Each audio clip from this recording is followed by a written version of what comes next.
Alright then, so here we are, game number 2 between Chris and Daut in this 6-game series. And after that first game, I think, Daut really needs to think about his map and think about exactly how he wants to play it based on the map and not really just how he feels like playing in that moment. I'm sure at the time, Daut thought, I'm going to go land pressure him, but the fact that Chris had walled that last game really did make quite a big difference. But either way, we are here once again. Daut sort of down to the southwest of the map. He's in blue playing as Turks, and of course this is a mirror civ matchup, so off to the right of the map in red, we do have Chris, and he's playing as Turks as well. The map, pretty obviously, is Oasis right now, and this is still part of the Clash of the Titans map pack, just to confirm that there. And Oasis obviously being one of the maps in the map pack. So I'm going to be curious to see how this game goes. It could be a little bit of a longer one, because obviously Oasis much easier to wall off, and we can see here already that this woods does favour itself very much to a wall off, very short distance there to the edge of the map and the inner circle of wood.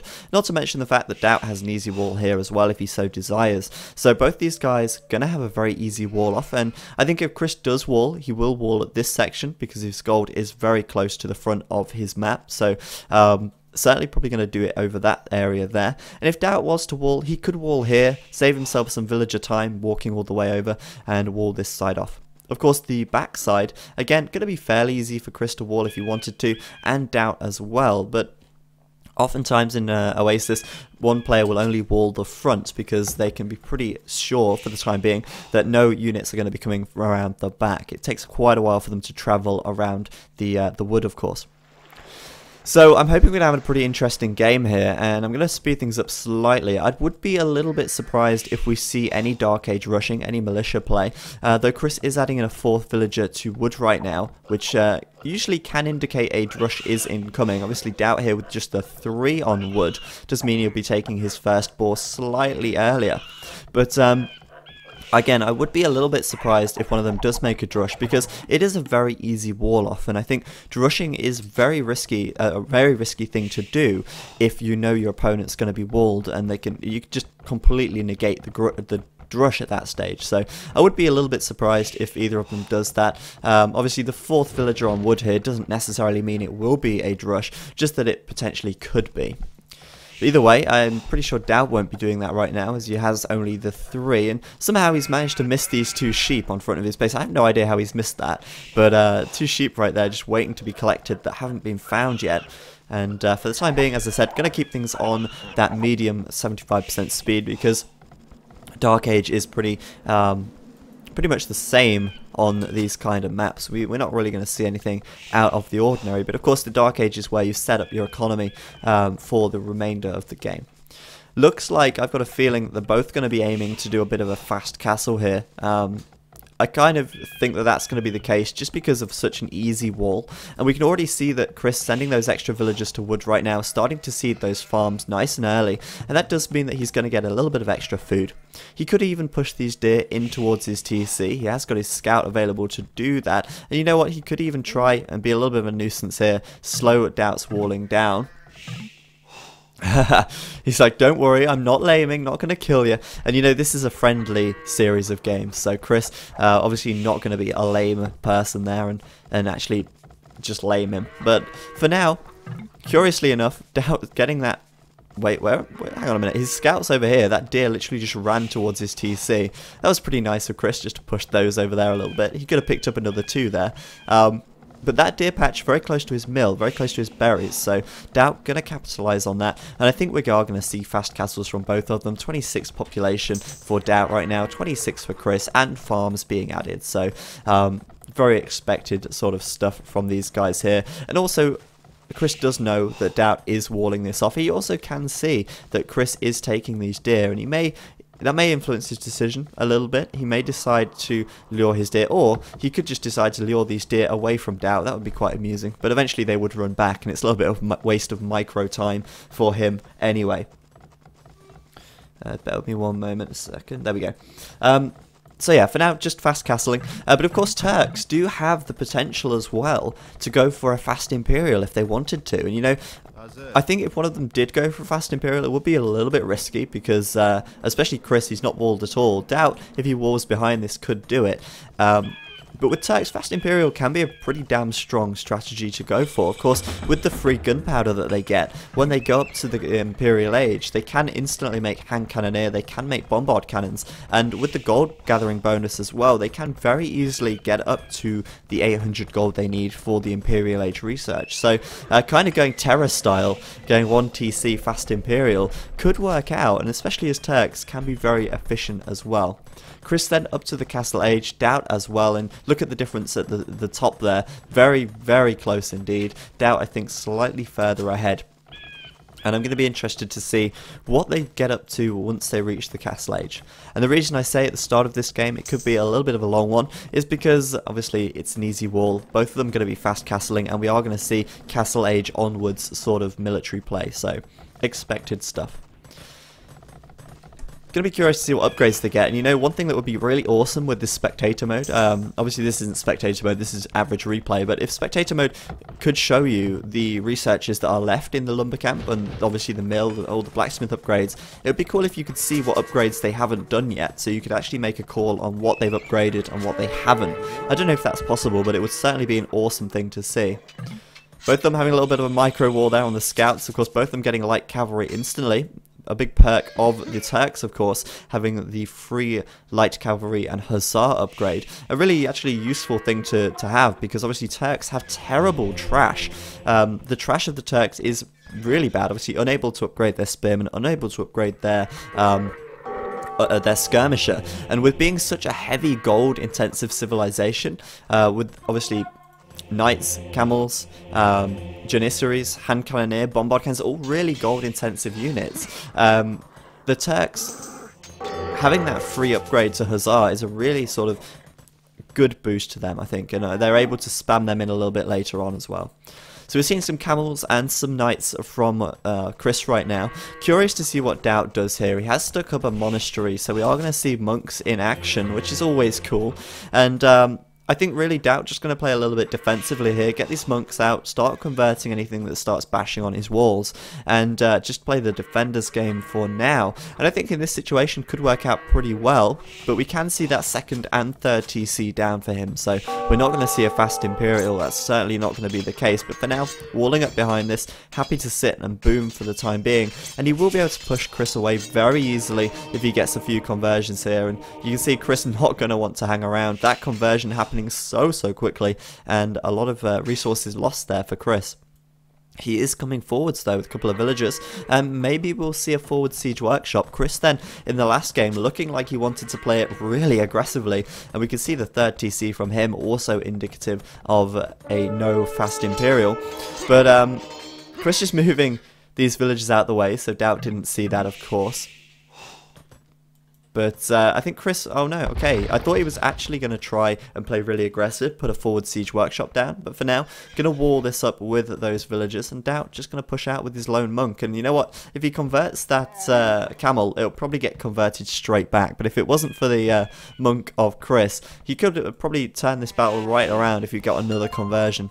Could even come in here and convert a villager though, and you know, conversions are always fun to see, so at the time being, Chris just collecting those relics, but Daut going to come in and convert another villager, well, potentially convert this villager. It's probably going to get out of range. Nope.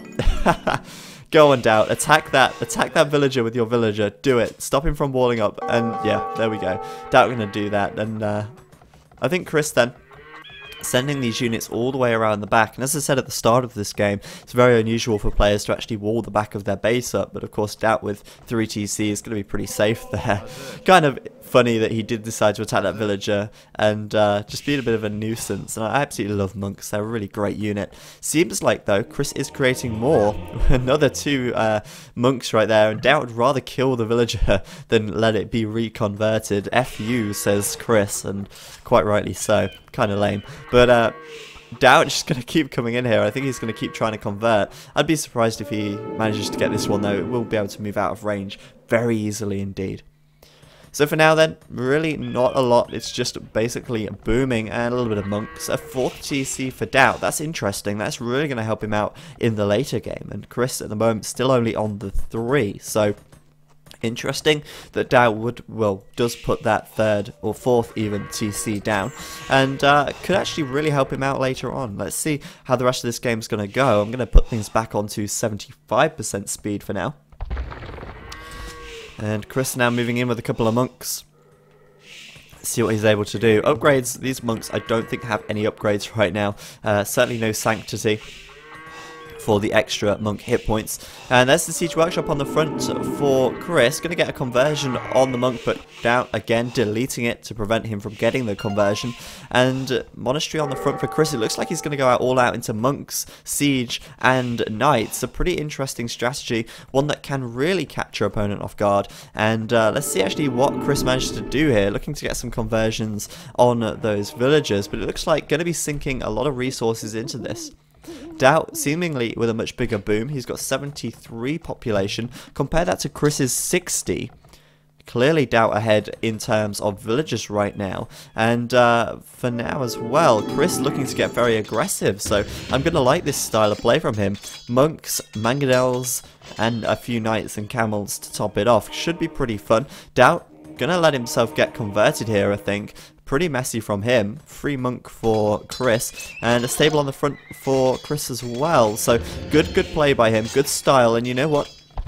If if Daut doesn't respond quickly enough, he can find himself losing a lot of buildings very quickly. Of course, Chris can come in here and be a real pain in the ass, but Daut going to put that castle up, and that will be the saving grace.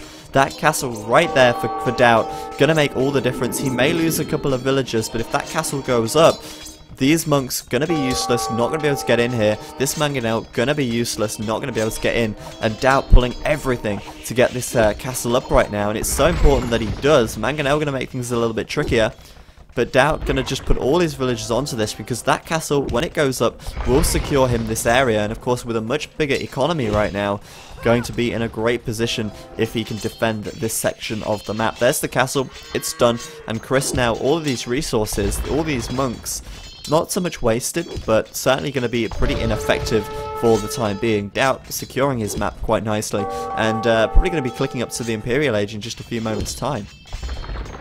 Chris, though, he is going to be up to Imp fairly soon as well. He's almost got that food count that he needs. Of course, Daut has been spending a lot of villager time gathering stone, A, for this castle, and B, to continue making them. And of course the third town centre. So villager's time wasted almost in a sense on taking stone. That's going to slow his imperial time down.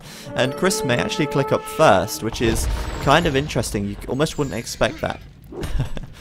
Daut then still killing his knights, not letting Chris have anything here, but Chris gonna mangonel down this monastery right here, and that is gonna of course prevent Daut from getting any relic gold. But Chris right now is able to get around this left hand side, microing his monks quite nicely it seems, getting one villager right there. And managing to cause Daut to kill his own monk as well. Chris could still get around here. There's a lot of villagers gathering wood at this stage, right here. Chris even walling up his resources because he's just that lame.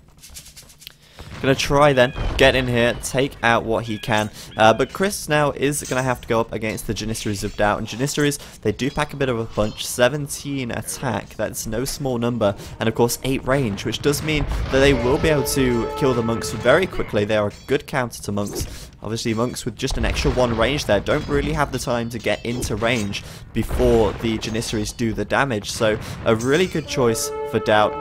May clean up these monks very quickly, and if he retreats them back in time, he is going to be able to defend these from these monks very nicely indeed. Chris still not up to Imp. Daut about to click up very soon. He's got a very big stockpile of wood. In fact, both of them have way more wood than they actually need at this stage of the game. Which is a little bit interesting, but I imagine we will see a lot of military production buildings starting to be plonked down, perhaps some archery ranges, but it's interesting that Daut is choosing to go with Janissary here. It's a great unit choice actually, especially against monks, as I said, as they do pack a punch and their range is very similar. Chris having the nerve to chop Daut's wood, and Daut's saying, nope, you're not going to chop some wood today, as 8 guys decide to fire cannons into his face. Pretty brutal.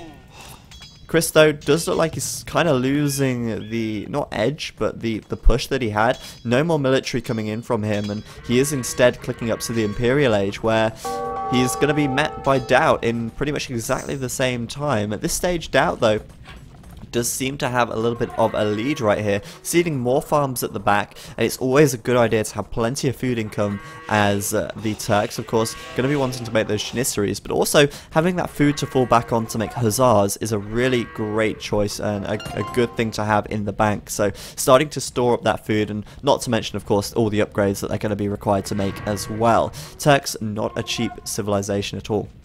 Daut, though, should be able to regain this gold on the front now, and he is putting up another castle here as well, and it looks like right now he's sticking on pure Janissary, which is interesting.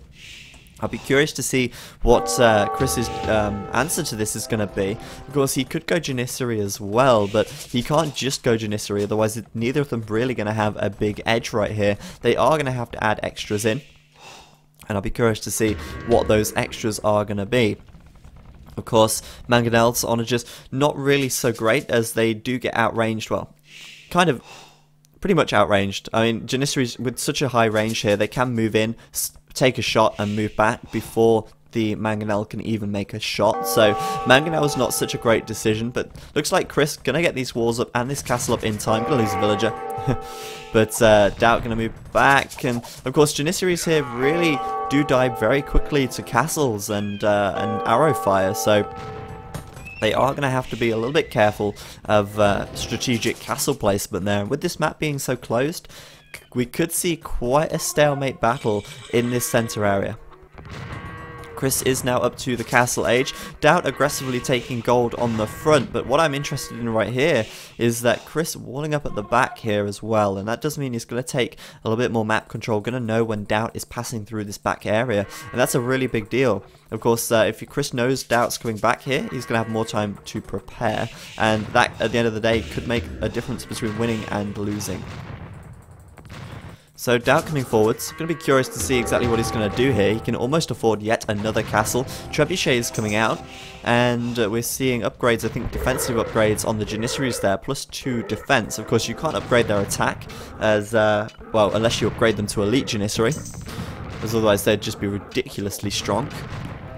But that castle on the front there, going to go up. And Daut just castling it up right now and making trebs. And of course, this is where it makes a difference here, because those trebs are going to be able to focus down this castle. And I think Daut is going to be up against, bombard cannons right here from Chris. We can see them coming out straight away, and he's going to be looking to defend with just that elite Janissary for both of them right now. And it looks like they are both literally just going to be going for Janissaries, which is kind of cool. A unit that I personally am quite fond of. I think they look really cool, and a little bit of a glorified hand cannoneer, and you know, you don't see hand cannoneers that often, so pretty cool to see Janissaries here. Elite Janissary about done for Daut. Conscription as well for a little bit faster production, and right now Daut's economy, it's huge. He's going to be able to support this for quite some time, which is really nice for him. Siege workshops up on the front as well for good measure, and we may even see some archery ranges coming in to give some hand cannoneer support, probably some stables as well for some hussars to be mixed in there, because hussars will be able to snipe those bombard cannons if they can get into range.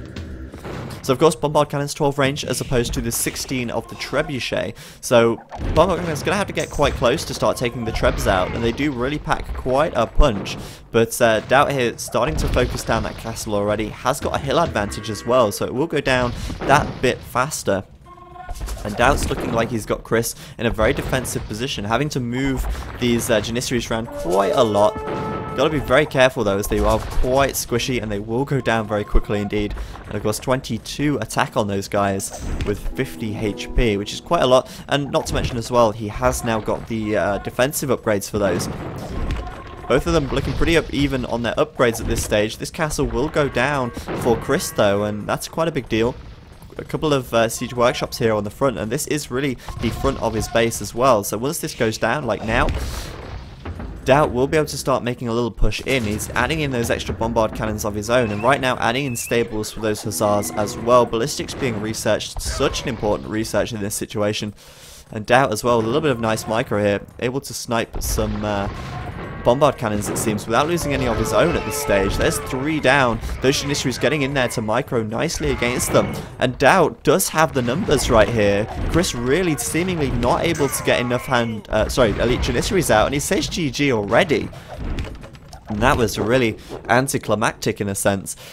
Chris just wasn't prepared for that attack, and he did invest quite a lot in the castle age, but Daut with the castle putting an end to it straight away really did obviously cause Chris to flag a little bit. He certainly didn't have such a good economy. Daut did add that 4 TC a lot sooner. Chris did end up with the 4 TCs in the end, but a lot later on going up, and I think Daut really just had the numbers there, and Chris at that stage, after losing his army, just really couldn't defend against the might of the Turks. A little bit disappointing. I really hoped that Chris would have a little bit more of a fight there. But as I said, just really not prepared for it. Didn't have the castles out, and wasn't producing Janissaries from early on enough to actually outmass Daut in this situation. Daut as well, so many resources in the bank. Chris as well, but not spending them, which is the real issue for him right here. Could have added in some hand cannons, would have actually been able to flesh his army out, although not as good as the Janissary. They do help. But overall, I think Chris, a little bit of a disappointing game there. But it does mean that the series is tied at 1-1, and Game 3 is going to be coming up.